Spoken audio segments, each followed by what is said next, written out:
Hello, this is Asher. I would like to welcome you back. I would like to introduce you to David Ben Moshe. He is our in-house scholar on Islam. David, what would you like to say about Islam today? I wish I didn't have to speak about Islam, but Islam is the biggest threat in the world. Just a couple of centuries ago, the Prime Minister of England, William Gladstone, one of the most famous prime ministers England ever had, held up a Quran in Parliament and said, as long as this book exists, nobody in the world is safe. And you can see what England is doing today. They didn't heed his words. They brought the Muslims right to their country. So much so that London is now a Muslim city. And you have plenty of no-go zones. An American young woman who works in England has an apartment in London, and she can't even go out in the daytime. She has to go out with her roommate to protect her so that there's at least two of them walking to work and walking home from work and going grocery shopping because these Muslims will kill you. They will not only kill you, they will chop off your head after they rape you. And this isn't a crime in Islam. You're an infidel to them, and as a woman, you're considered less than cattle. So, how did Islam get like this? Well, Muhammad thought he was going to be the Jewish Messiah, and the Jews of Yathrib, which I believe is now Medina, laughed at him. But he went to Medina and they laughed at him. And he then went to Mecca, his hometown where he was born, and he described his religion, which is a perverted view of the Bible. And I'll give you one of the perversions. You all know the story of Adam and Eve, where Eve was tempted by a serpent to eat the fruit of the forbidden tree. A lot of people say an apple, but I think it actually says the fruit of the forbidden tree. And of course, she ate the apple. The Quran, in one of their non-violent verses, and these were the surahs or chapters written in Mecca, and these are not violent, they're just perversions of the Bible. It says, Eve made the tree bleed, which is why women bleed and are stupid. That's the Quran's version of Adam and Eve. Well, the Meccans laughed at him too. So he went back to Medina and was preaching, preaching, preaching, and got enough to raise an army because he was promising them wealth where they could plunder and rape women. And any man that stood in their way, just chop their heads off. So his first attack was at Badr, Badr, and he attacked a caravan there, killing all the men. Any man over 12 years old, he let the younger ones live. He threw them into a pit, and as his servants, his soldiers were killing the, these caravan people, they'd kill a few, throw them into the pit, and Muhammad would go over and spit on them. And this is how the religion began. And if you read the Medina surahs, chapters, which came later, these are all the violent scriptures. And if you want to read a Quran, we encourage you to do that so you know that we're not making anything up. But the only thing you have to watch out for is you should be reading a pre-1990 translation because they softened up the translation a little bit because they knew we were starting to get onto them. So all of a sudden, killing the infidels is now killing the pagans and the heathens. And the people of the book are still the people of the Bible. And that's what Muhammad called us and Christians, during his Meccan surahs. But the Medina surahs said, take not a Jew and a Christian for your friends, for they are but friends with each other. Now, you could read surah after surah, and I think your eyes will start spinning in circles because the book makes absolutely no sense. You can Okay, tell it, um, can I interject a couple of sure. thoughts from what I know about Islam?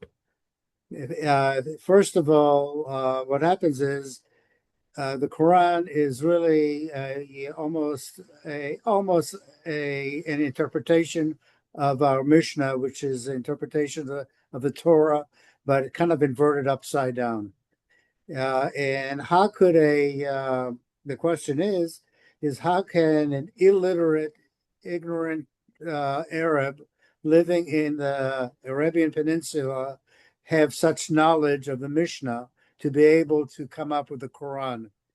And the answer to that is that he, under duress, grabbed a rabbi, threatened his life to write him the Quran. And what he did was, after he wrote the Quran for him, he threw him into a well. And over there, the Arabs took rocks and threw it into the well to bury this rabbi and the secrets of the Quran.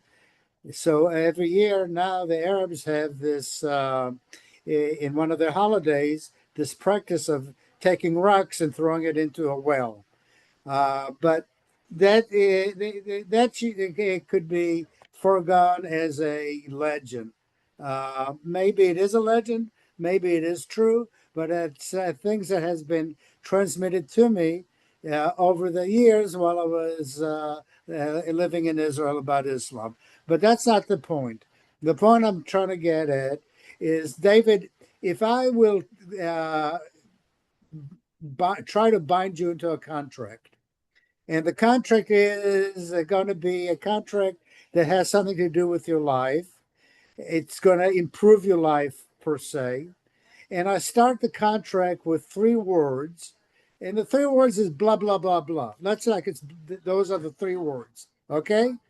But you don't understand what the three words blah, blah, blah, blah is.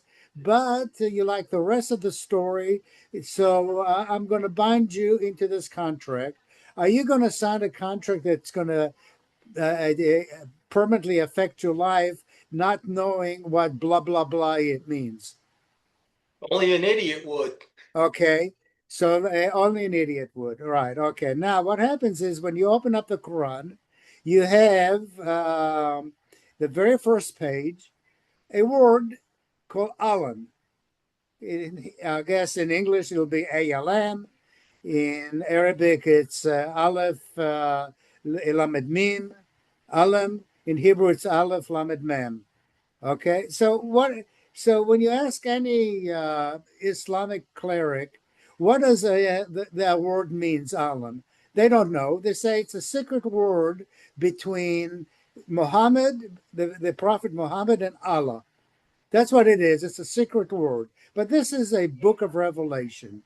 Supposedly, the Quran is a book of Revelation, but it has a secret word in it. Now, who would want to join their lives into a book that's secrecy? What is a secrecy?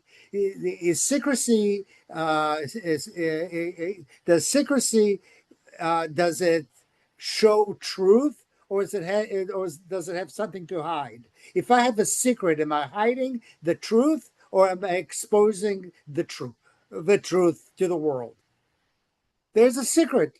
Nobody knows what the secret is. So am I hiding something, or am I exposing something? Am I revealing the truths of life? So what Uh, is it? Talking about a contract, that's in the Quran too, that no contract is binding with infidels.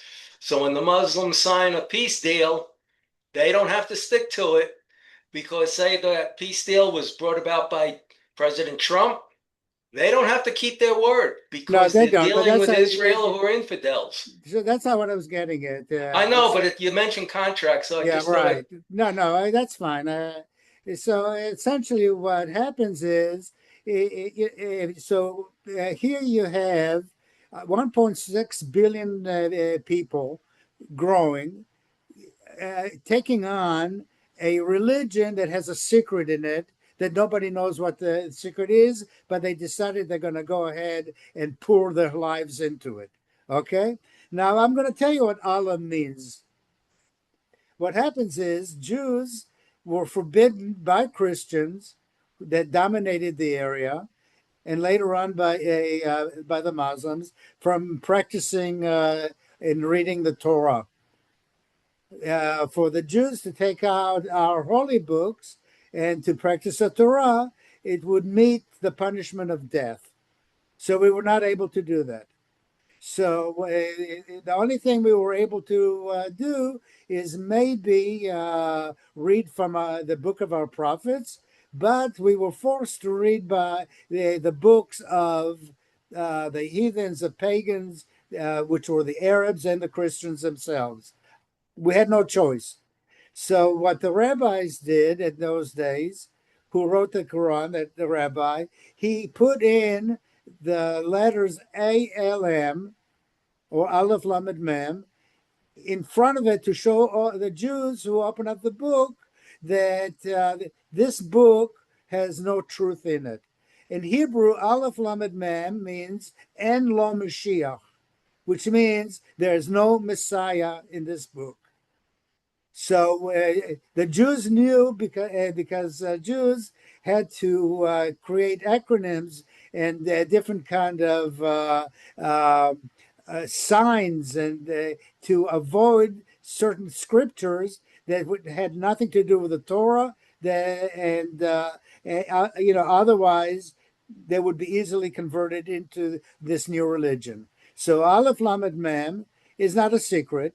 It's a secret to the ignoramuses, but it was not a secret to the Jews who were living at that time in the Arabian Peninsula and in those areas that you see that ALM, Aleph Lamed Mem, you do not read this book. There's no Messiah in it. It's nothing but peck of lies.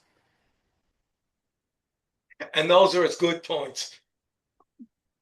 But pick up any Quran. That's what it starts with.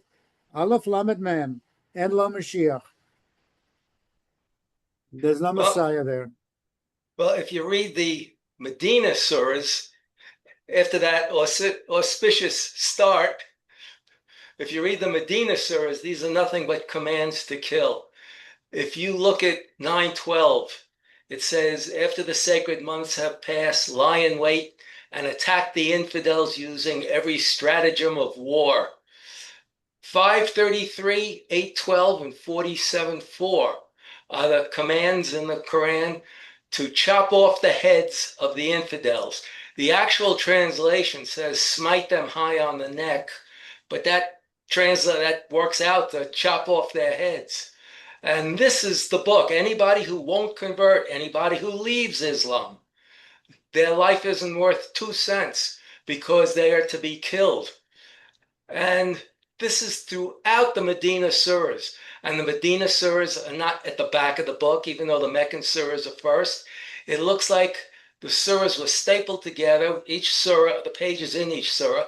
It was thrown up in the air, and however they landed, that's how it was picked up and put back in the book. There's no timeline. One of the earliest surahs is about killing. It's not even a perversion of the Bible. And if you look at the surah after surah after surah, it looks like it goes from the largest surah to the smallest at the end of the Quran. And the thing is, it's an insane rant. If you want to read something better to understand Islam, read the Hadith. It's just as insane, but at least it's in order and it has meaning. It's a history, plus the commands to kill are in there. Now, I don't understand how blacks in Africa become Muslims, because if you read these books, you will see Muhammad didn't like blacks. There was one black he called a black rascal, and he had his tongue cut out.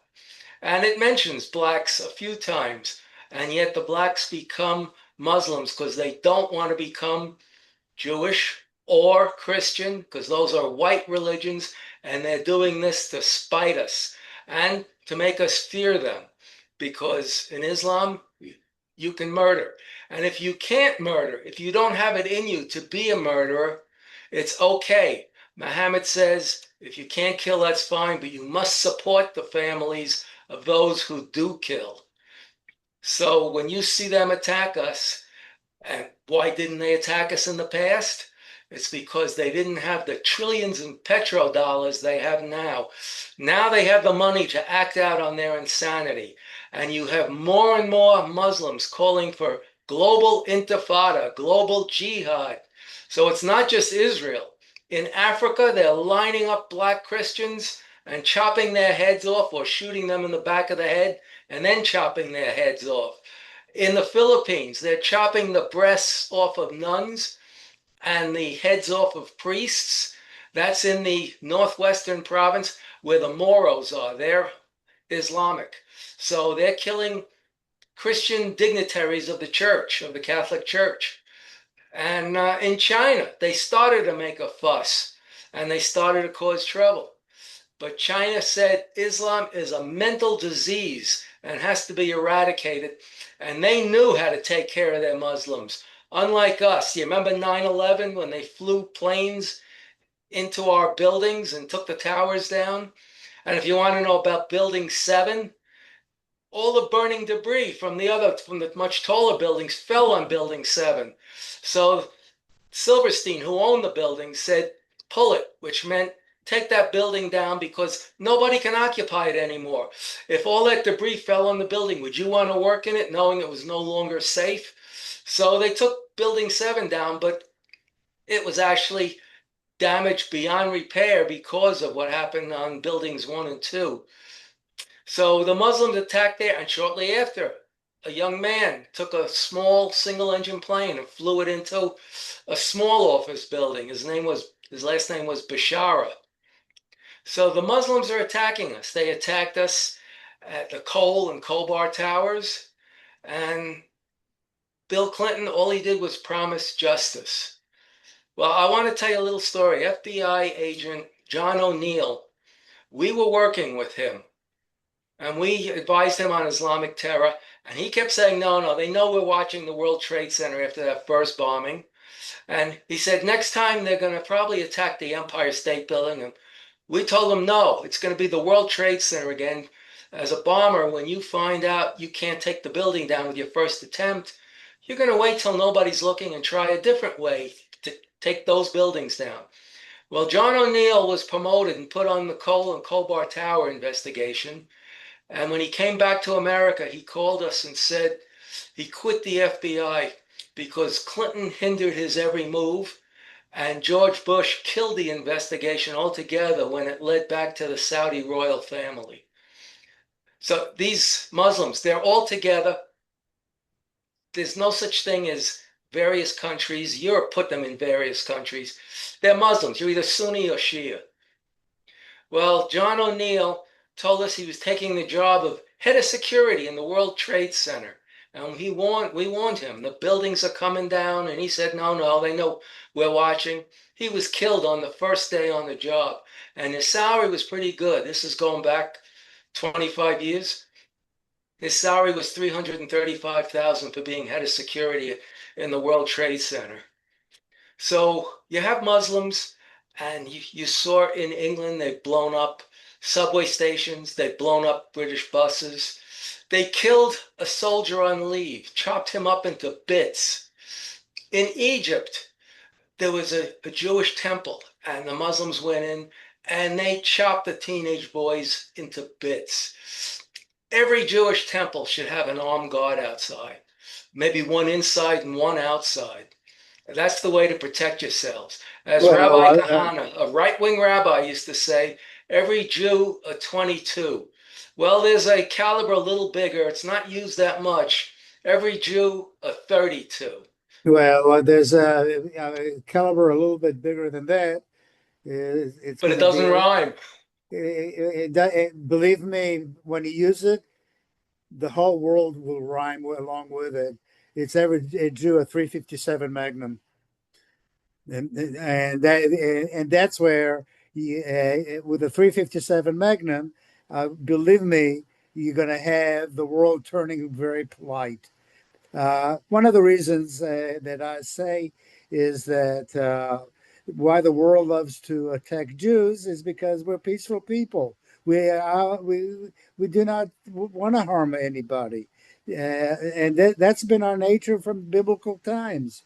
Even when God told us to wipe out Amalek and wipe out all the Canaanites and wipe out all the other ancient civilizations on the way into the land of Canaan, the Jews wouldn't do it. They just didn't listen to God.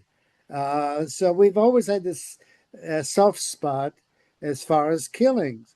Now, what happens is that how many people do you know will go out and attack a Russian? If somebody goes and attacks a Russian, you know that Putin is going to end up cutting their heads off. Israel is not going to do that. The Jews are not going to go out and cut anybody's heads off. But maybe the Jews have to start shooting back. They have to start instead of being always playing on the defensive. Maybe it's time for the Jews to be on the offensive. And when people approach them, these Muslims and these anti-Semites, it's time for the Jews to draw out their guns and kill them to show the world that we are not going to take this any longer. This is the end of it. It's because this is a continuation of the war against the Jews. And it was not started by the Christians. It was not started by the Muslims. It was started during ancient times. As I was telling Ashadina, that the first sign of anti-Semitism was during the time when, after Joseph died and the new Pharaoh came into being, he was the one who was scared that the Jews were too numerous in Egypt, and he put them into enslavement. That's the first time in history when it was recorded. And subsequent to that, eventually, through so many different empires and conquests of anti-Semites against the Jews, the last anti-Semite conquest was Christianity and Islam. And it's not going to stop there. It's going to continue until the end of the earth. Even after Islam, if Islam ever disappears and Christianity will disappear, something else is going to replace the anti-Semitism. Well, Jews, you're right. Jews don't fight back, at least in America. That's why so many are left wing. So many, it's like, ooh, don't hit, don't holler, don't hurt me. It's because of 2,000 years of being second class citizens and being a bunch of nobodies, and the Christian world picked on them and picked on them until they got very comfortable in being afraid and second class citizens. And that carries over, at least in America and Europe today. Finally, Israel has a state where you can't push them around. And it's better to have a state of Israel that the whole world hates than an Auschwitz that the whole world loves. That's a very prolific saying. You're right. I didn't come up with it. It's Rabbi Kahana. Oh, really? Rabbi Kahana, but he was very prolific. So essentially, was also going back to Islam. I have a book I picked up, the Quran. It's an English interpretation of the Quran, and I mean I can show you that when you pick it up, it has all these. Surahs and hadiths, and it skips chapters. You read one little version, that's like version 11, it skips 12, it skips 13, and then it goes into 14. Now, what kind of a book is that omits and deliberately deletes things in English so other people who read it will not know what it truly means? That's why I said read the Hadiths. It's just as violent and just as stupid, but at least it makes sense. It follows an order. It's so much easier to read than the Quran because if you read the Quran, your eyes will be spinning around in circles if they don't roll back into your brain first.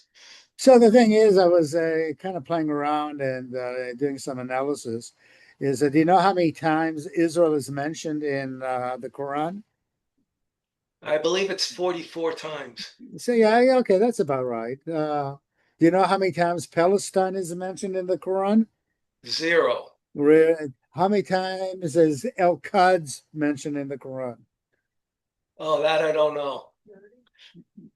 No, That's Jerusalem. that's Jerusalem. It's not. It's not mentioned at all. Well, Muhammad was never there. He had a It, dream that he was there. yeah. So essentially, what happens is that all these, all these surahs, and I believe, I think it's Surah 27, 29. I can't remember exactly. It's been a while. It says that the Jews do belong in Israel. Israel does belong to the Jews. It says that. However, it has to be under Islamic dominion. Uh, they have to pay homage to Islam. But it,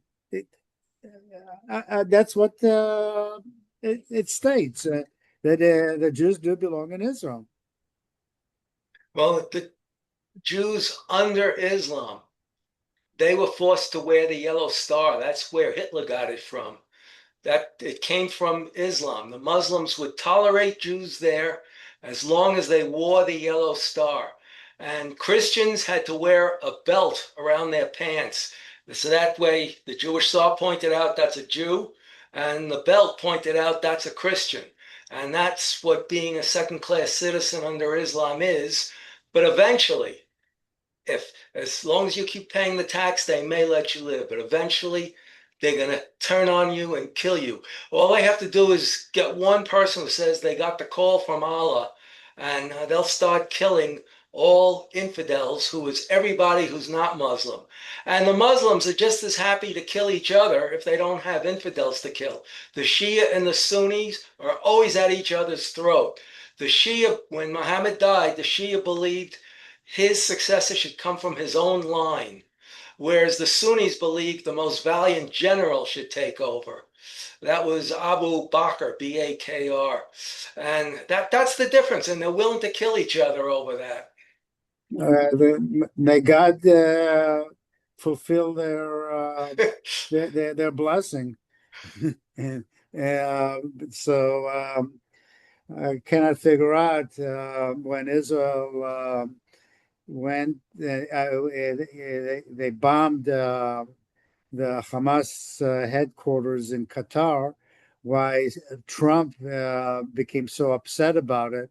And then he decided to come up with this executive order that if anybody bombs Qatar, it's the same as bombing America.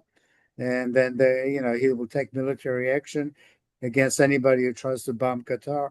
Meanwhile, what do the Qataris do? They invest, like you say, billions of dollars here in the United States to promote all these Islamic and Arab causes like CARE and many and the universities sponsored Islamic courses of lies, and so on. It behooves me, what has gone through Trump's head? Why did he create such a stupid edict like that? I have no idea. And I supported the guy. I did I, too. I supported him as the lesser of two evils. I knew he was not strong enough. He's the good things he's doing, he's stronger than I thought he would be. These are things I thought he should have done in his first term. But he's not strong enough. And the position of president is not strong enough to turn this country around. But he did one thing I thought was reprehensible, not just, and it's related to what you said about Qatar. They are going to be training military pilots from Qatar in right. Idaho. In Idaho, I heard, How I did it read work that. out the last time we trained pilots that were Muslim? This time with military planes, they won't even have to kill themselves. They can just drop bombs on our buildings. Is this insanity? And then the other thing he said was that was what he did. And the thing he said that really bothers me a lot is that he said he wants to see these long-time feuds over in the Middle East, these tribal feuds. And I'm thinking to myself, he doesn't have a clue about Islam. Who's advising him? Because he has no idea. And it seems like if an advisor told him that, The advisor has no idea. They should bring me to Washington to advise them on Islam. There might be a few little tribal skirmishes, but this is Islam. They're killing each other. They're killing infidels. Well, Islam maybe, is, wait, just let maybe. me finish it. Islam is a religion, Islam is a political system, and Islam is a death cult. And those three things make up the full total Islam. Not that there's official separations, but you could look at it as three separate entities combined into one. Well, maybe Jesus Trump, which was nailed not to the cross in his first term, he was nailed to the courts, had his second coming, and now he's a Messiah. And because he created this 20-point peace plan, this Messiah, in his second coming, has decided that there's going to be peace in the world, and everybody's going to be able to smoke that peace pipe up in the mountains and sing kumbaya together. All the Jews and the Muslims and the Christians will all get together because the Messiah Trump had made an executive order that this is what the way things are going to be. Well, you can try and force peace, but you can't enforce peace. Yeah, Muslims are going well, to do what Muslims do. And it's like the song says, a country and western song, it's just a matter of time. that's true. I mean, look, it's so what I call a castle in the sky that that has no foundation, and it's going to come tumbling down. This castle in the sky of his. He wanted to make peace between Ukraine and Russia, and look, nothing how that's turning out. He's taking one of the oldest antagonists in world history, the Jews and the Muslims, and even Jews and Christians, and he wants to bring them together to make peace. Well, that's a pipe dream. It's based on, I don't know if it's based on naivety or is it based on ego or whatever it is, but he may be able to exert pressure on Bibi and force him to do certain things, or he may not, but it's not going to be everlasting. Like you said, he does not understand the Muslim mentality. He has no clue how they will turn on any proposed any proposals made by what they call infidels. Yeah, And you're now 100. Israel is going to release 2,000 homicidal maniacs, turn them loose on the world. What they should do is put a chip in each one so they can monitor where they go and they'll find all the tunnels and see all the hideouts. No, But they should send him to France and yeah, let them live with Macron. yeah, You know, every country that is condemning Israel they should have is getting Israel's enemies to live with them. yeah, they should get yeah, that's right. That would be a blessing. Let them let them put up with the consequence. And, it's horrible. It's really logic inverted on its head by how the Western world has viewed Israel, the way they are turned against Israel and so forth, democracy, all for the sake of garnering support and Arab votes in their own or Muslim votes in the communities and more funding from Qatar. And there will be a time when good is called evil and evil is called good. Okay, we're running out of time now. So let's go ahead and call this quits for right now. I'm